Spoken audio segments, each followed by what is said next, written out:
एक प्यारी सी फैमिली होती है जिसमें 3 बहनें और मम्मी-पापा होते हैं। एक दिन बहुत ज़्यादा बारिश हो रही थी, रात हो रही थी और सब लोग अपने-अपने कमरे में सो रहे थे। मिडल बहन अपने कमरे में, छोटी बहन अपने कमरे में और बहुत ज़्यादा ही तेज़ बारिश हो रही थी और मम्मी-पापा अपने कमरे में।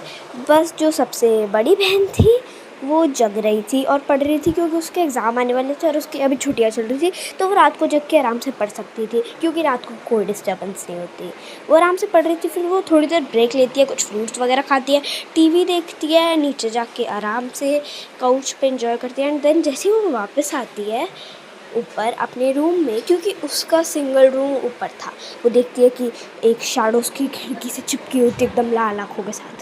वो एकदम से घबरा जाती है कि वो क्या करे और उसकी सांस 1 मिनट के लिए जानो कि अटक गई। बहुत ज़्यादा डर जाती है वो और बेड पे सिमट के लेट जाती है। वो खुद नहीं जानती कि वो क्या करे, बस वो ऐसे लेटी रहती है। फिर अचानक से दरवाज़े के बाहर ढम-ढम आवाज़ आती है जैसे कोई चढ़ के आ रहा हो। अब वो और परेशान हो जाती है और उसकी छोटी बहन आ रही होती है। वो भागती हुई आती है, कहती है सॉरी दीदी और भागती हुई वापस चली जाती है। अब वो सोचती है कि वो जाके थोड़ा सा मुँह धोए, उसके साथ क्या-क्या हो गया, कि तभी वो देखती है कि उसके साइड में वो दोबारा खड़ी हुई है, जहाँ पे कोई शीशा नहीं है। अब वो डर के आके लेट जाती है, वो जानती है कि उसे नींद नहीं आई। अगले दिन वो उठती है और देखती है कि सीधा उसकी बिल्ली उसके सामने होती है, उसके मुँह पे वो काली बिल्ली होती है और उसकी एकदम लाल आँखें हो रखी है, नो वाइट पार्ट। अब वो भागते हुए नीचे जाती है, मम्मी-पापा परेशान होती है डर के मारे, क्योंकि अब वो बिल्ली को भी देख लेती है और रात को उसके साथ इतना ज़्यादा कुछ हुआ होता है।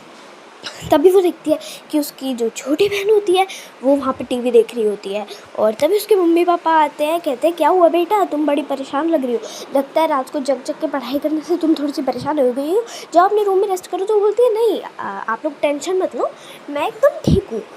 और तभी ऐसे करते-करते पूरा दिन निकल जाता है और उन लोगों की बातचीत हो जाती है, पर वो तब भी वो उन्हें बताती नहीं है कि उसके साथ क्या हो चुका है रात को।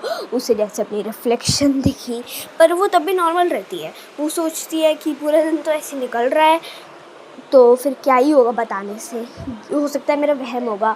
और ऐसी रात हो जाती है, वो लोग लेटते हैं, बट अभी भी वो थोड़ी सी हिचकिचा रही होती है अपने कमरे में जाने में, क्योंकि रात को उसके साथ जो हुआ वो नॉर्मल नहीं था, चाहे वो उसका वहम भी हो।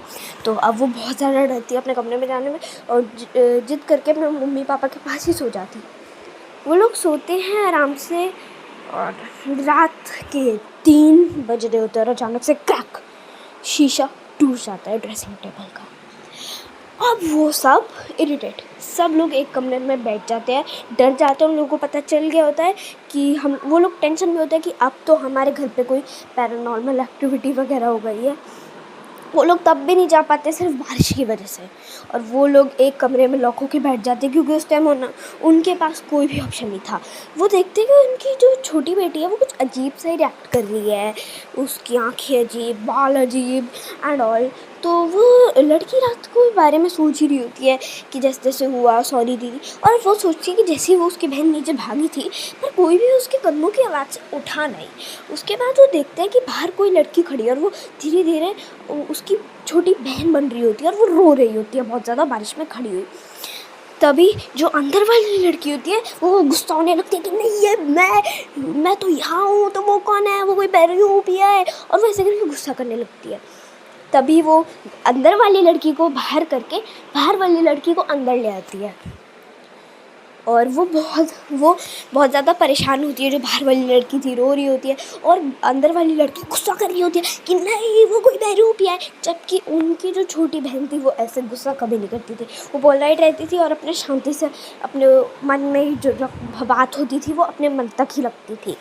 उसके बाद उसकी बहन सबको बताती है कि आप लोग भूल गए, कैसे न्यूज़ में आता था कि कभी कभी कुछ लोगों को लग रहा है कि उनके घर में सेम टू सेम उनके जैसा कोई क्लोन आ गया है, कुछ आ गया है, तो कृपया थोड़ा सा संभल के रहें।